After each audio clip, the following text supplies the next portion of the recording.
فنا سواء فنا سجالنا أتبكينا وكأيو أتواقع دبي جرينا قبدو وكأيو هر أمو ميلك جلا أككنا دراتين سراتي برجوف جرا مقا يسوس كريستوس سامين ركبنا مهاتا أوتي وكأيو سبك إيجي ولدتك قبدو أتتدو بطا أتنقر فتان كجيل فتان وكأيو مقا يسوس كريستوس جتشي غرسا جتشي كنكي سمير راتي نوفادي فموتي وكأيوكو أنيجي سبكي كل دور رابط غربتشي كنكي وكأيوكو جبيل نكيان رابط دو أيانا فراركي نابول بوتي غوفتا مكا يسوس كريستوس تين أفان كي يفايدم ياري كي يفايدم وكأيو يوسي لغين نمو قلبي سوكون سلغاو كدن دينو توك توكو كي كاركاري مكا انكي بربران كي بفامي هاتاوتي آمين هاللويا والفيلم الدنيا واقعيو فاتوتي هردا يسوونجين قودتشو في كان واقعيو كيسكي يغوتي ارغام باوروس غرا ورا فيليبوسيوس لما الراتي لما شان الراتي جال قمني ولندوب بفنا مرتكو بوليسيكيا لمين دابتينا دبيسه اكاسين بودا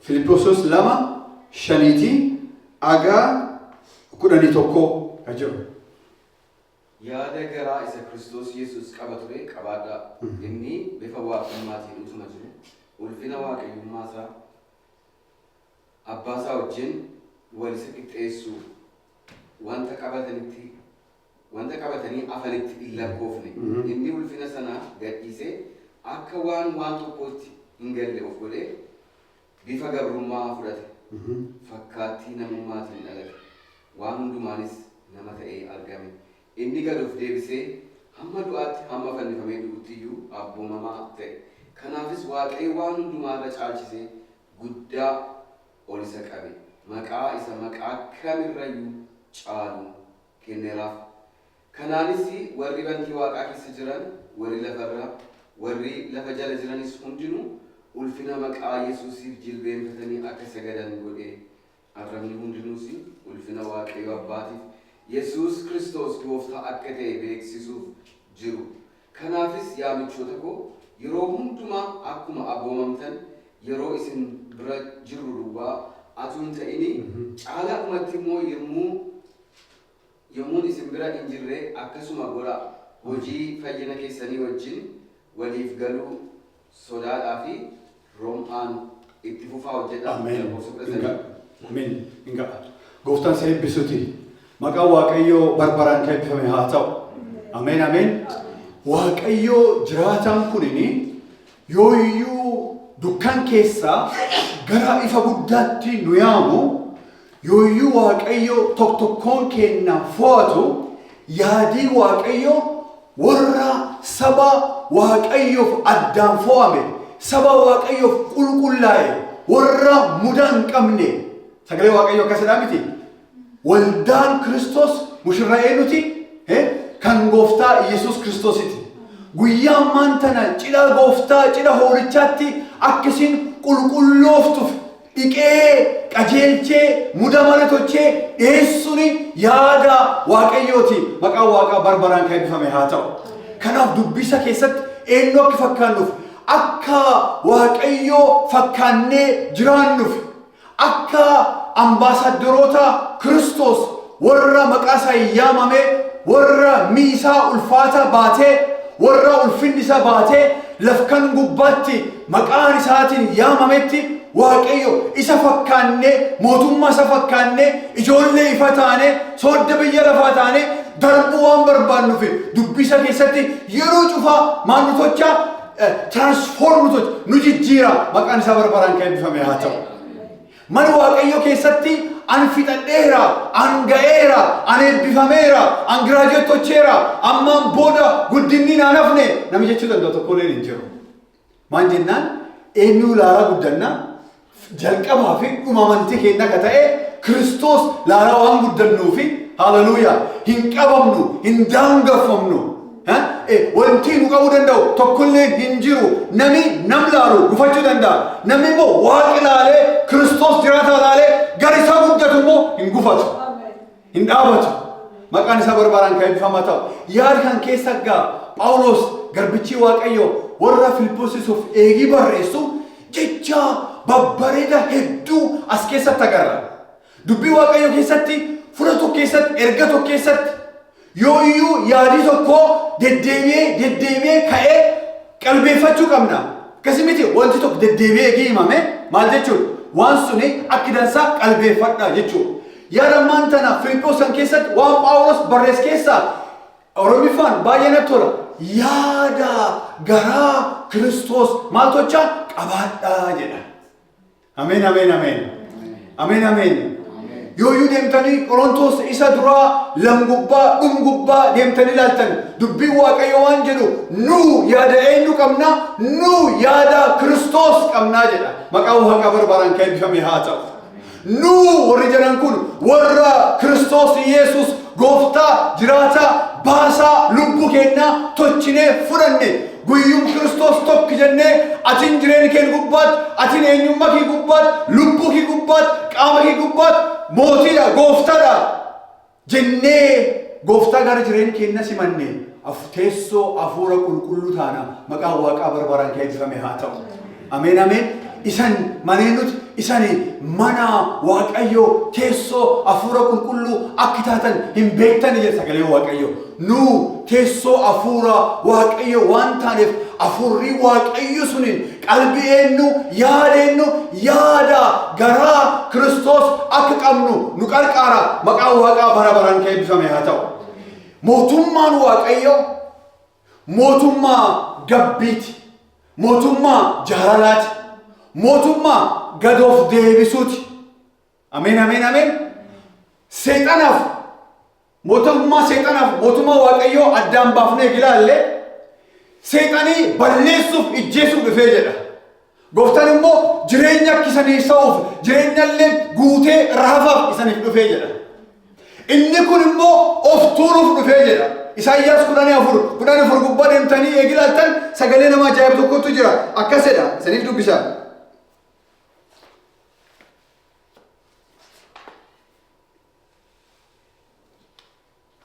Sagalee guddoo nama ajaa'ibu eenyummaa seexana hima. Isaayyaas raajii 14 jalqaba keessatti duumessoota ol fagoo irratti ol nan ba'a. Isa hundumaa gaararra jiruttis of nan fakkeessaa in jette. As garuu iddoo lafa jalatti in darbatamta. Qira keessas in buutaa jedha.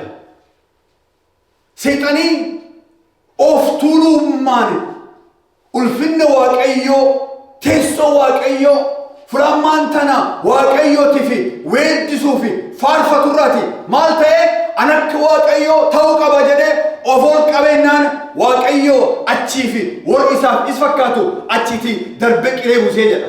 Akkasumas sagalee Waaqayyoo of tuule jedha. Of tuulummaan fakkeenya nama Waaqatii miti. Of tuulummaan fakkeenya mootummaa Waaqatii miti. Bara maantan kee jirru keessatti tajaajila dhugumaan Waaqayyoo yaameef tajaajila Waaqayyoo hin yaamne akkaataan nu gargari baasuu dandeenyu tokko of tuulummaa. Tokkin eegii namalee namni Waaqa dhibiin hin jiru. Lallabaannaa, barsiisannaa, bishooppinaa, appoostilinnaa, tiicherinnaa, qabduun maallaqanaa, gaggeessan dubartoota illee eegii jedhee rakkoo qaba jechuudha.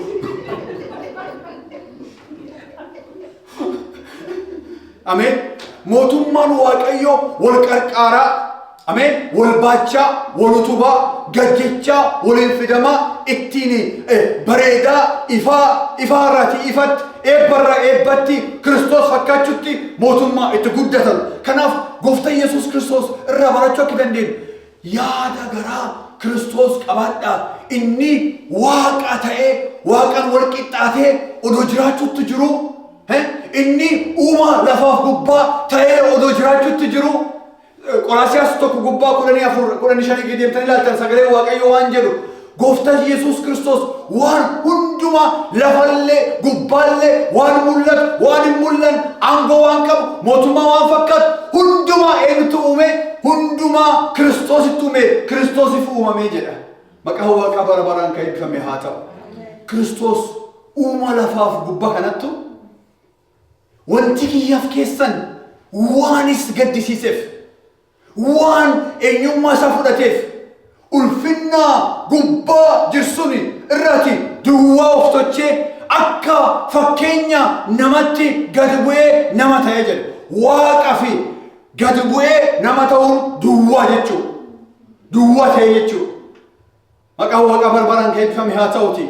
Garbicha ta'ee nu gidduutti deddeebi'ee jedhe. Foon uffatee nu gidduutti deddeebi'ee jedhe. Abaarsa sira ilmi namaa baachuu hin dandeenye aga fannootti fannifamee abaarsi namaa fudhatee jedhe sagalee Waaqayyo. Kanarraati kaka'e duwwaa of tochuu irraa kaka'e. Waaqummaa isaa isuu irraa kaka'e. Ameen.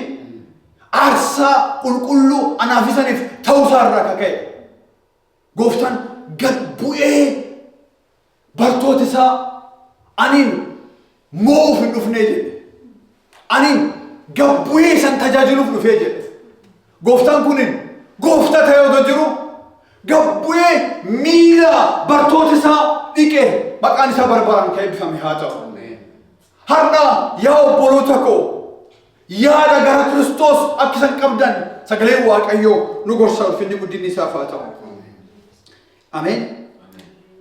Hallelujah.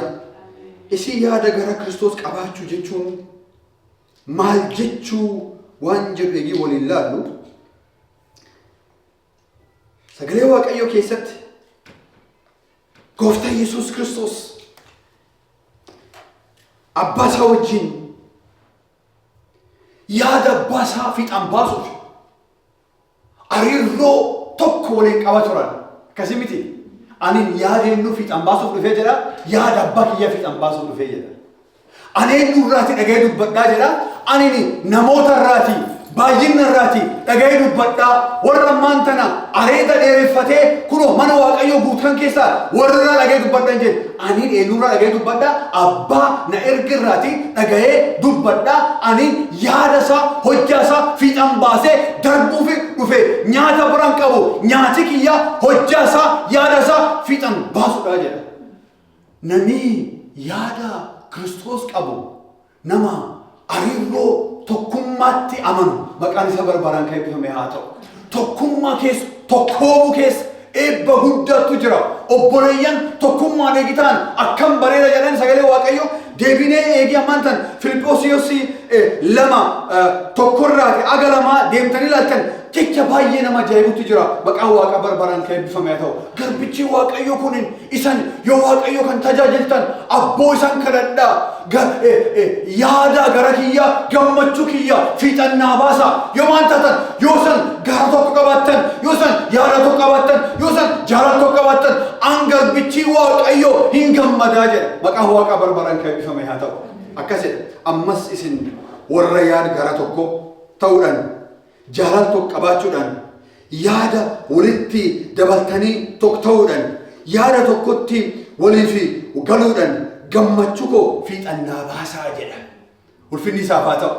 Namni yaada garaa Kiristoos qabu nama maalitti dhugeeffatu? Nama tokkoomutti dhugeeffatu.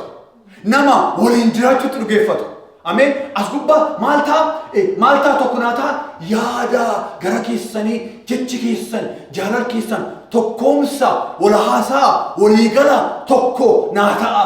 Yoo san keessatti tokkummaan jiraate an garbichi Waaqayyoo hin faarfadha. An garbichi Waaqayyoo hin gammada. Gammachuu kii fiixannaa baasaa jedha.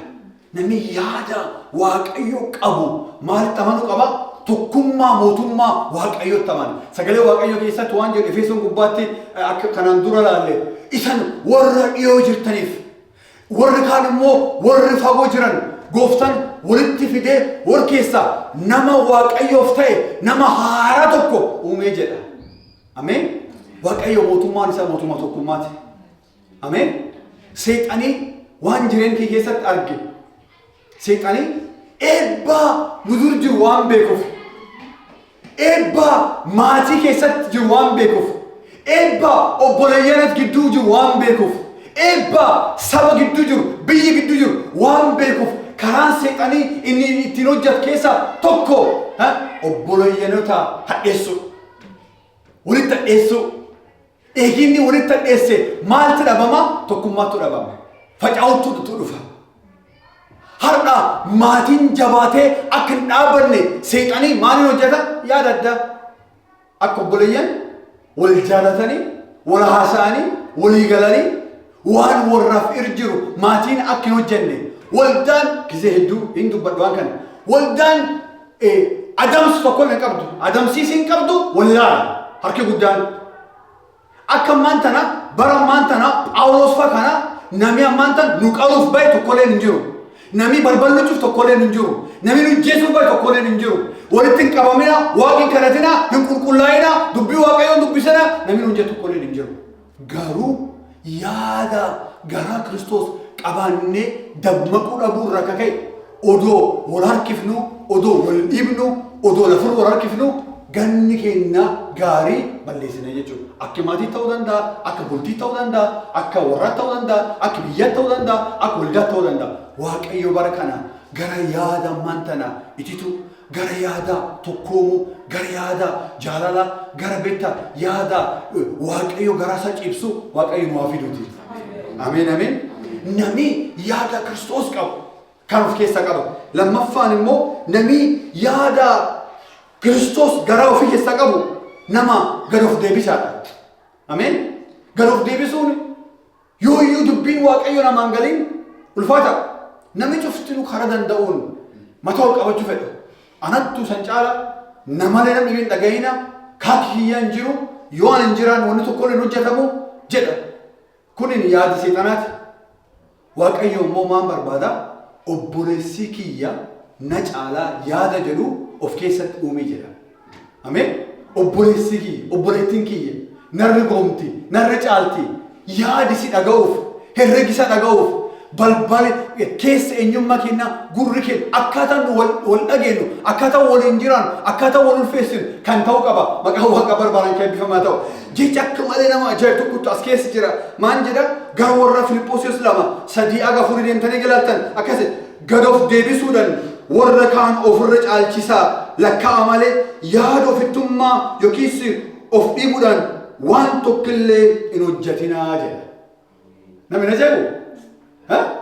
Laal gad of deebisuudhaan warra kaan ofirra caalchisaa lakkaa'aa malee yaada ofittummaa fi yookiin ofii dhiibuudhaan waan tokkollee hin hojjetinaa jedha. Isuma waan hin jedhu isin keessaa adda addaan waan warra kaanitti tolu immoo haa ilaallu malee waan isanitti tolduwwaa hin ilaalinaa jedha. Ameen. Waan beektaa just si qofa waan guddisu, si qofa waan ol kaasu, na qof hin jedhini. Obboleessi koo, obboleetti koo jechuu jalqabii obboleessi kee yaada isaa kennaa waaqayyoos kee kaa'e gabbisuuf, guddisuuf walii keessatti gaarummaa waaqayyoo hojjete laaluuf waaqayyo hin laale gaarii akka ta'e argee jedhaa miti. Waaqayyo nam keessatti gaarummaa kaa'eera, obboleeyyan keessatti gaarummaa kaa'eera. Isattu caala, isittu caala jechuu hagi jalqabnu waaqayyo harka wal qabannee gara tokko taanee ameen gara yaada waaqayyootti fiiguu fi qarqaarsa nu ta'a. Maqaan waaqa barbaadan kan eebbifame haa ta'u. Ofittummaa, of tuuluu namalee waan jedhu waaqayyo nu keessatti haa baasuti. Saba keenya keessa haa baasuti. Waldaa keessatti haa baasuti. Sagalee waaqayyo waan jedhu yooyyuu kennaan waaqayyo isan keessatti gabbate. Waaqayyo kennaan isaa lakkoofsa oli. Isan keessa namooti garii kennaa bulchiinsa qabduu jedha. Isan keessa namooti garii kennaa kennuu qabduu jedha. Namni cufti nu kennu warra garaa ofii irraati kennutu jedha. Isan keessa warri garii warra maanta amantii qabdanii jedha.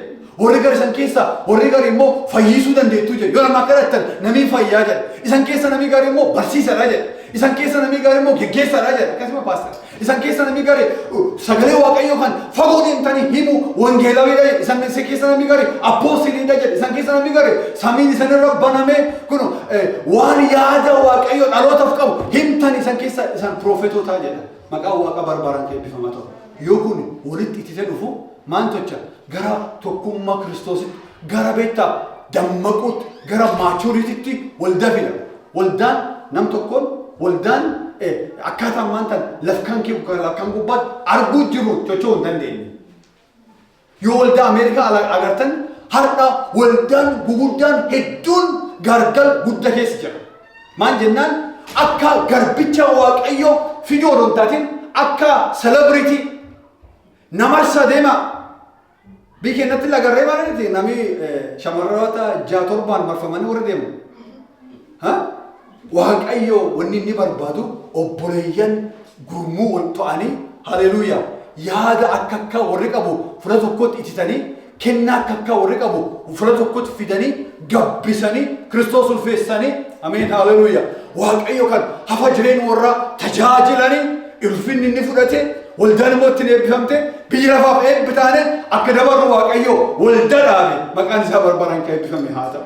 Nami yaada waaqayyo yaada Kiristoos qabu kana nam gad of deebise ulfinni isaaf haa ta'uti.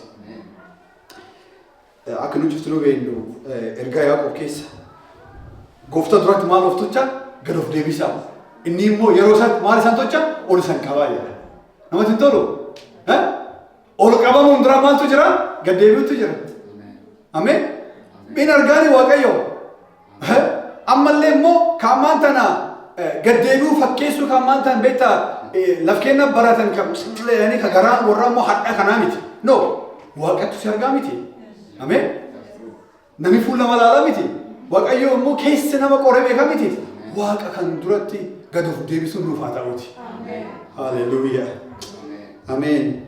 Inni sadaffaan kan waaqayyo na barsiis keessa nami yaada Kiristoos qabu karakteriin isaa sagalee waaqayyo keessa namaa waan guutarraati nami dabarsee hin kennaa jedha.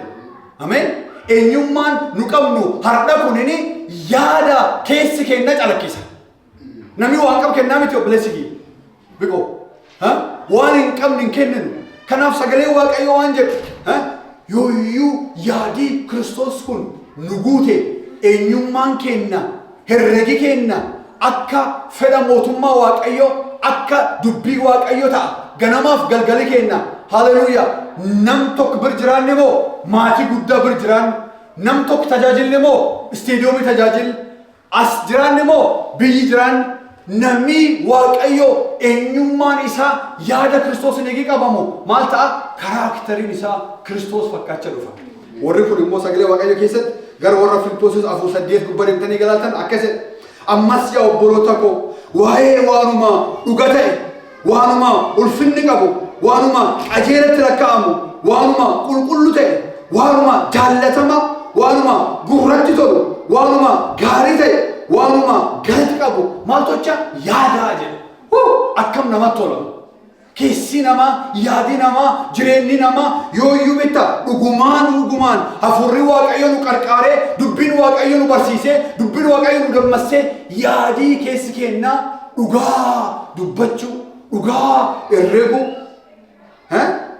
waan ulfinni qabu herregu waan beekta qajeela ta'e tokko herregu waan qulqulluu ta'e tokko herregu waan jaalatama ta'e tokko herregu waan gurratti tolu herregu waan gaarii ta'e herregu waan galati qabu herregu waan maleeka dubbachuutti jiru ani waan warra Kiristoos dhugeeffatu dubbachuu jira.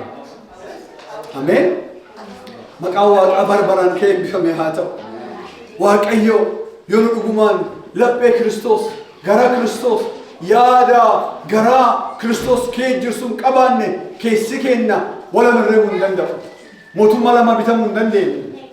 Afaan tokkoon nama rabsine afaan tokkoon immoo waa galateeffachuu hin dandeenyu. Yoo dhuguma yaadii Kiristoos keessi kenna keessi buute ganamaaf galgal maan inni sina dhugaa waan ta'e qulqulluu waan ta'e jaalala waan ta'e gaarii waan ta'e tola waan ta'e maqaa gaarii waan ta'e kan herrennaa jedha. Akkam namatti waaqayyo nu hafatochuutu.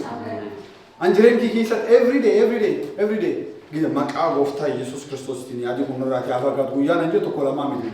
Bayyan irraati akkamiin akka oh my God in Jesus name jedhee gizeen ani every day I check myself.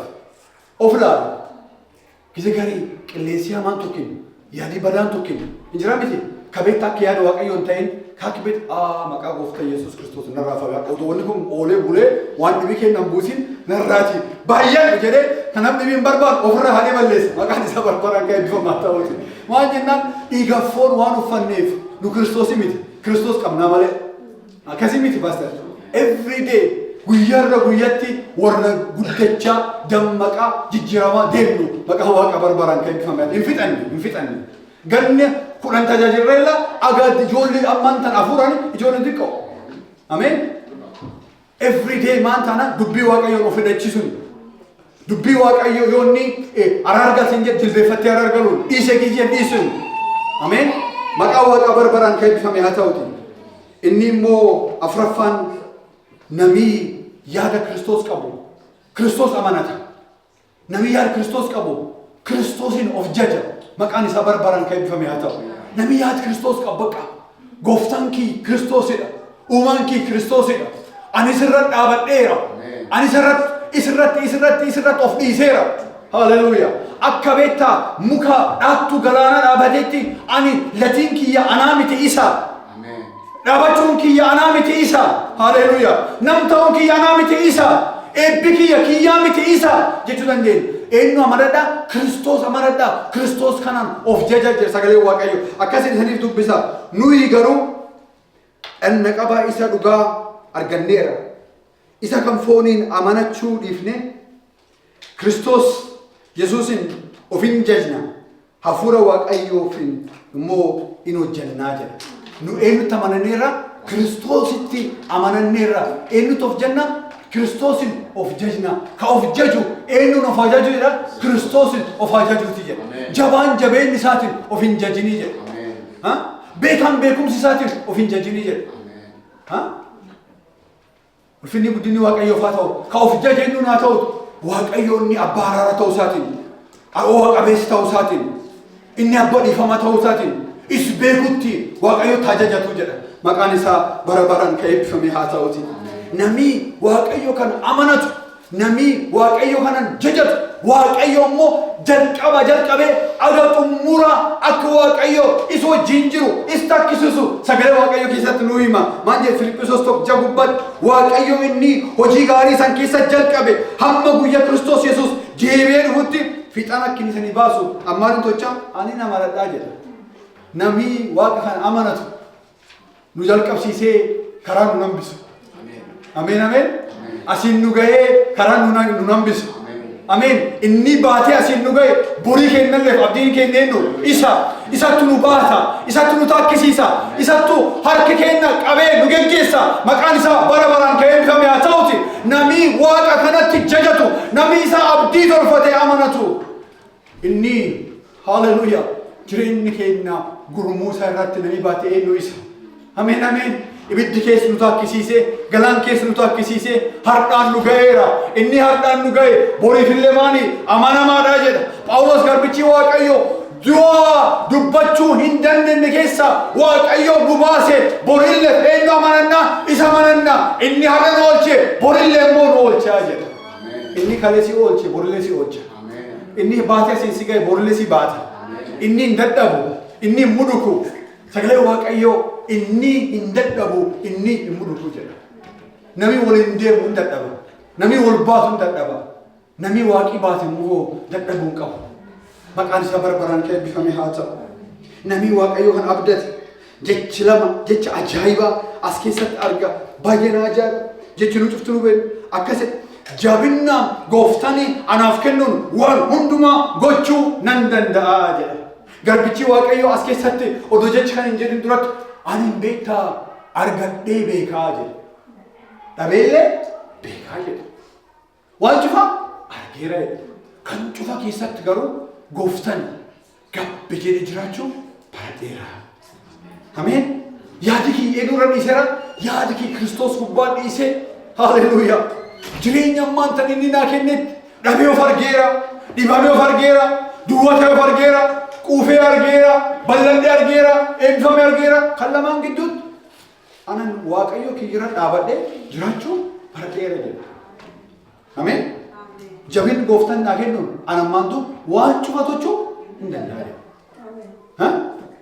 eegi kanallee boolla kanallee argee qilee kanallee argee gaara guddaa kanallee arge an gooftaa jabin akka inni naa ta'u akka inni na takkisiisu isaa abdadheera amanadheera jedha maqaan isaa barbaraan kan eebbifame haa ta'u namni yaada Kiristoos qabu kan haleluuyaa jabeen kanaan jiraata ameen irko kanaan jiraata dhaabbu kanaan jiraata. Haleluuyaa. Inni waan nu wajjin jiruuf kan dhibaa waan hin jedhu Waaqayyo koos akka badhaadhummaa isaas isa dinqisiisaa karaa Kiristoos Yesuus waan isan barbaachisu isiniif guutuuf jira jedhe. አምላኬ በክርስቶስ ኢየሱስ እንደ ባለ ጠግነቱ መጠን የሚያስፈልጋችሁን ሁሉ በክርስቶስ ይሞላባችኋል። ኢሳን ጉታ ጀ ነሚ ያድ ኬሳን ቆፋ እንብቴን ሲና ያድ ኬሳን ቆፋ ነመርን ከወቲና ሃልጉባን ከወቲና ወለርን ከወቲና ያድ ገረ ኬሳኒ ዋቀ ጅራታ ጉባ ክርስቶስ ጅራታ ጉባ ከየዳ እኒ ወዲሳን በርባችሱ ክርስቶስን ማለት ይስጊት ጉታ ጀ ሰኔት ጉታ ጀ ኑጉታ ገሬ ኮሲ ኬሳኑ ባሲ ዱዋ ኬሳኑ ባሲ አሜን አሜን ከንዱማ ነሚ ያዳ ክርስቶስ ከንቀቡ ነጋቃ አሜን ዱርሲ የሰገሌ ዋቀዮ ጀቤሲ ገረኬ ለበኬ ኤጊ ጀዳ ከዚህ ሰገሌ ዋቀዮ ዮዩ ኬሲ ኬና ነጋውን ዋቀዮ ሂንጉኒ ያዳ ዋቀዮ ቀምና ያዳ ክርስቶስ ቀምና ጀቹ እንደና እንደንዴኑ ነሚ ያዳ ገራ ክርስቶስ ቀቡ ማልተው ቀባ ነጋ ዋቀዮ ደን ገመቹ ዋቀዮ ጅራቹ ቀባ ሰገሌ ዋቀዮ አከሰደ ዋን ሁንዱማት ከአታፍ ሂማት ገላቶችን ዋን ሲን በርባችስ ዋቀዮ ድሮት አከበኩም ጎዳ ማለ ዋን ተኮቲ ያዶ እንቀባቲና ዋያዳ ዱበቹ ጅራሚቲ ያዶ እንቀባቲና herreguun ammeen hin qabu garuu yaaddayina maaliif nagaan waaqayyo inni hubannaa namaa hundumarra caalus karaa Kiristoos Yesuus gara keessaniif yaada keessan in eegaa jedha. Ameen ameen yooyyuu waaqaa waan hundumaa danda'u kan duratti yoo gooftaa kadhaa ijoollee isa dhaga'u kan duratti waan hunduma yeroo ulfata keessatti galataaf himatan qabannee gara waaqa keenya dhufnee abbo waaqa wanti kun natti ulfaateera abbo waaqa yaadii na seeneera ati na qarqaara ati karaa na agarsiisi ati malnaaf ta'i jennee fuula isa dura dhiyaanne inni immoo eebba keenya qabaa miti inni deebii qabaa miti gurri isaa iji isaa gar qulqulloota banamee laalaa miti waaqayyo garki iyyi ka jedhe waaqayyo iyyi keen gar isaa dhaqqabaa miti garki iyyi waan kanan dura ati dhagayini ansi dhageessi garsiisa jira miti baasta sagalee waaqayyo Ermiyaas keessatti waaqayyo kana yooyyuu kadhaan gar isa dhufnu inni maal keenya eegaa gara keenya yaad keenya nagaa isaan guute boritti sa'aatii isaatti deebii isaa baay'ee dhufa maqaan isaa barbaaran kan eebbifame haa ta'u. wanti nu yaaddeessu gaarii maalidha galgaluun kana waaqa eegiyaa sirraa butadheen deemin du'ee argamaa warri jettan karaa nagaa karaa wala dhalee gin waaqayyo immoo guyyaa isaatti yeroo isaatti tola tochuu bareeda tochuu waan beekuuf aga waaqayyo inni deebii kee deebisutti aga waaqayyo inni dinqiin gara jireenya keetti dhufutti maal tochi gara kee nagaa Kiristoositiin eegi guyyaa tokko immoo gooftaa si duratti ka booye kunoo har'atini imimmaan kiyya xeerta na qarqaarteetta guyyaan nu jennu guyyaan galataa dhiyaannu fagoo hin jiru maqaan isaa bara baraan eebbifame haa ta'u. Haleluuyaa kan dhumaa nami yaada gooftaa Yesuus Kiristoos kan qabu yaada Kiristoos nami qabu gammachuu waaqayyo qaba.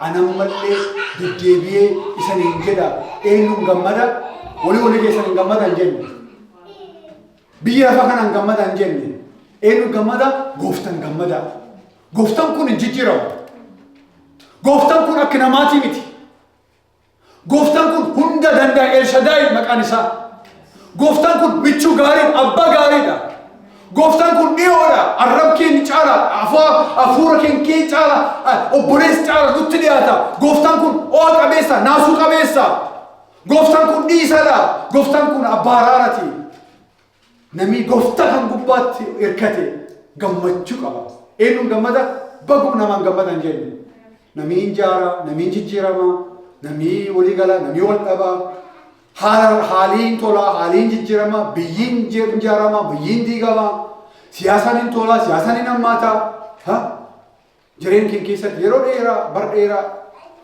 dhaaba fa'aa maali fa'aa abdii tolfachaa ture bar tokko. Garuu Waaqayyo iji keenya immoo namarraa haalarraa dhaabarraati bararraati siyaasarraati kaafne eenyu gubbaatti iji keessan keeyyadhaa Kiristoos gubbaatti iji keessan keeyyadhaa eenyuun gammachuu keessan haa ta'uuti Kiristoos inni gammachuu keessan haa ta'uuti jedhe. Waaqayyo yaada gara Kiristoos nuuf haa kennuuti. Waaqayyo yaada gara Kiristoos kana nu keessatti haa gabbisuuti haa eeguuti. Mee nu cufti nu milkeennan dhaabannee Waaqayyo wajjin kadhannaa maqaan isaa barbaraan eebbifamee haa ta'u.